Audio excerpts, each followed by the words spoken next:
ভাইয়ের আমার, বন্ধুরা আমার, হাদিস শরীফে বর্ণিত আছে আল্লাহ রাব্বুল আলামিন যখন এই পৃথিবী সৃষ্টি করলেন তখন এই পৃথিবীর সবটুকুই ঘূর্ণায়মান পানি ছিল। চিল্লায় বলুন সুবহানাল্লাহ। মাটি ছিল না, শুধু ছিল পানি আর পানি। কি ছিল? পানি ছিল। আল্লাহ রাসূল বললেন এই পৃথিবীর সবটুকুই ঘূর্ণায়মান পানি ছিল এবং সেই ঘূর্ণিপাকের কেন্দ্রস্থলে একটি সাদা ফেনা উৎপন্ন হয়েছে। মিডল পয়েন্টে আমরা যখন লঞ্চ সিস্টেমে যাই, নদীতে, সমুদ্রে দেখি মাঝে মাঝে মাঝখানে কোনো স্থানে দেখা যায় পানি ঘুরে, সেখানে সাদা ফেনা উৎপন্ন হয়। এছাড়া অন্য কোথাও দেখা যায় না। যেখানে পানি ঘুরবে সেখানেই সাদা ফেনা উৎপন্ন হয়। সুবহানাল্লাহ বলেন। আল্লাহর হুকুম, বিধান, কেমন সিস্টেম। আল্লাহ রাসূল বলছেন সেই ঘূর্ণিপাকের কেন্দ্রস্থানে এক সাদা গুচ্ছ ফেনা উৎপন্ন হয়েছে। সেই ফেনা ধীরে ধীরে শক্ত হয়ে মাটিতে পরিণত হয়ে গেল। চিল্লায় বলুন সুবহানাল্লাহ। ভাইরা, সর্বপ্রথম ছিল পানি। পানি থেকে ঘুরতে ঘুরতে সেখানে ফেনা উৎপন্ন হয়েছে। সেই ফেনা থেকে শক্ত হয়ে মাটিতে পরিণত হয়ে গেল। চিল্লায় বলুন সুবহানাল্লাহ। প্রথম কি ছিল? পানি, তারপরে ফেনা, তারপরে মাটি। ওই ফেনাটা ধীরে ধীরে শক্ত হয়ে মাটিতে পরিণত হয়ে গেছে। আল্লাহ পাকের কুদরত। ভাইরা আমার, সেই মাটি বিস্তৃত হয়ে 7টি মহাদেশে পরিণত হয়ে গেল। কয়টা? 7টি মহাদেশে পরিণত হয়ে গেল। এই 7টি মহাদেশ কি কি জানা আছে? 7টি মহাদেশ কি কি? 1 নম্বরে এশিয়া, ইউরোপ, আফ্রিকা, উত্তর আমেরিকা, দক্ষিণ আমেরিকা, অস্ট্রেলিয়া এবং অ্যান্টার্কটিকা। এই 7টি মহাদেশে পরিণত হয়ে গেল। সুবহানাল্লাহ বলে। এগুলি ইতিহাস পড়তে হয়, জানতে হয়। কোরআন হাদিস পড়লে সে জানতে ঠিক কিনা। এই জন্য কোরআন হাদিসের বিকল্প কিছু নেই। তো আমরা জানলাম এই ফেনা থেকে মাটি সৃষ্টি হলো। এই মাটি চতুর্দিকে বিস্তৃত হয়ে এই 7টি মহাদেশে পরিণত হয়েছে। সুবহানাল্লাহ। ভাইয়ের আমার, বন্ধুরা আমার, এই ঘূর্ণিপাকের কেন্দ্রস্থানে ফেরেশতাগণ এই পবিত্র কাবা ঘর নির্মাণ করেছেন। চিল্লায়ে বলুন সুবহানাল্লাহ।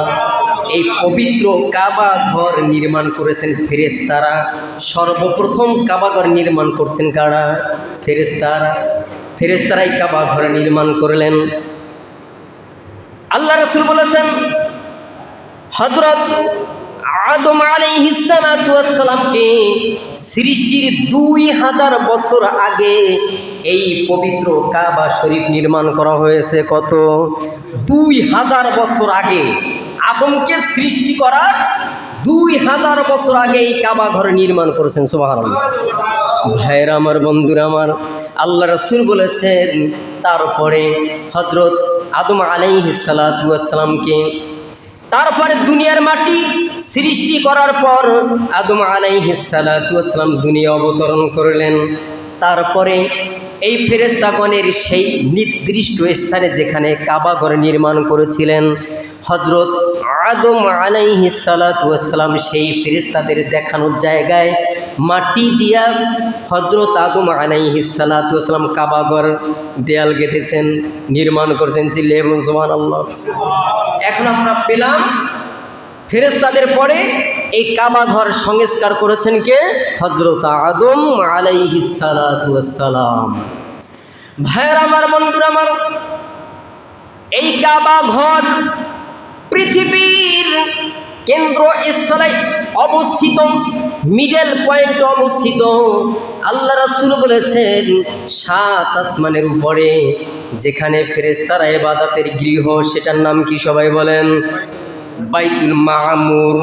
এই বাইতুল মামুরের সোজাসুজি এই কাবা ঘর নির্মাণ করা হয়েছে। চিল্লায়ে বলুন সুবহানাল্লাহ।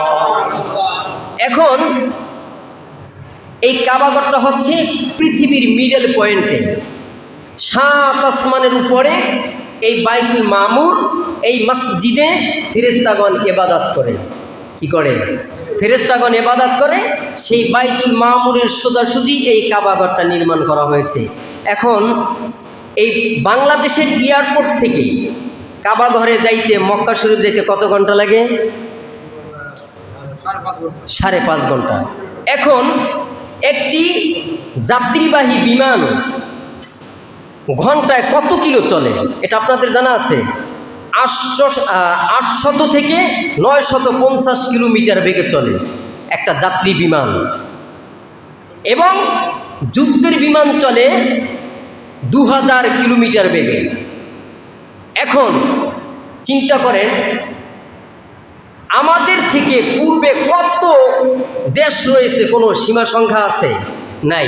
বাংলাদেশের এয়ারপোর্ট থেকে মক্কা শরীফ যাইতে 5 ঘন্টা 5.5 ঘন্টা লাগে। এখন এই মক্কাটা হচ্ছে পৃথিবীর মিডল পয়েন্টে। সুবহানাল্লাহ, আল্লাহর কুদরত, আল্লাহর হিকমত। ভাইয়ের আমার, বন্ধুরা আমার, সেই 7 আসমানের উপরে এই বাইতুল মামুরের সোজাসুজি কাবা ঘর নির্মাণ করা হয়েছে। আল্লাহ রাসূল বলেছেন এটা বরকতময়। এই কাবা ঘর একটি বরকতময়, এবং এটা বিশ্ব জগতের মানুষদেরকে হেদায়েত প্রদান করে থাকে। চিল্লায়ে বলুন সুবহানাল্লাহ। আল্লাহ রাব্বুল আলামিন বলেছেন ফীহি আয়াতুম বাইয়িনাতুম মাকামু ইব্রাহিম। আল্লাহু আকবার। আল্লাহ তাআলা বলছেন সেখানে সুস্পষ্ট নিদর্শন রয়েছে। সেই সুস্পষ্ট নিদর্শনটা হচ্ছে সেখানে মাকাম ইব্রাহিম রয়েছে। এই মাকামে ইব্রাহিম হলো কোমর সমান উঁচু একটি পাথরখণ্ড। এই পাথরখণ্ডের উপর দাঁড়িয়ে হযরত ইব্রাহিম আলাইহিস সালাতু ওয়াস সালাম কাবা ঘরের দেয়াল গেঁথেছিলেন। সুবহানাল্লাহ। ফেরেশতাদের মাধ্যমে আমরা শুনলাম আদম আলাইহিস সালাতু ওয়াস সালাম কাবা ঘর নির্মাণ করলেন। এখন শুনলাম হযরত ইব্রাহিম আলাইহিস সালাতু ওয়াস সালাম সেই পাথরের উপর দাঁড়িয়ে কাবা ঘরের দেয়াল গেঁথেছিলেন। ভাইয়েরা আমার, আল্লাহ রাসূল বলেছেন, এই কোরআনের মধ্যে বলেছেন সেই পাথরের গায়ে এখনো প্রায় 1 ইঞ্চি পরিমাণ গর্ত হয়ে আছে, ডেবে আছেন, অলৌকিকভাবে ডেবে আছে। হযরত ইব্রাহিম আলাইহিস সালাতু ওয়াস সালাম তার দুটি পায়ের ছাপ এখনো বিদ্যমান আছে। সুবহানাল্লাহ। পাথরের গায়ে এখনো সেই পায়ের ছাপ বিদ্যমান, প্রায় 1 ইঞ্চি পরিমাণ ডেবে আছে সেই ইব্রাহিম আলাইহিস সালাতু ওয়াস সালাম পায়ের ছাপ। সুবহানাল্লাহ।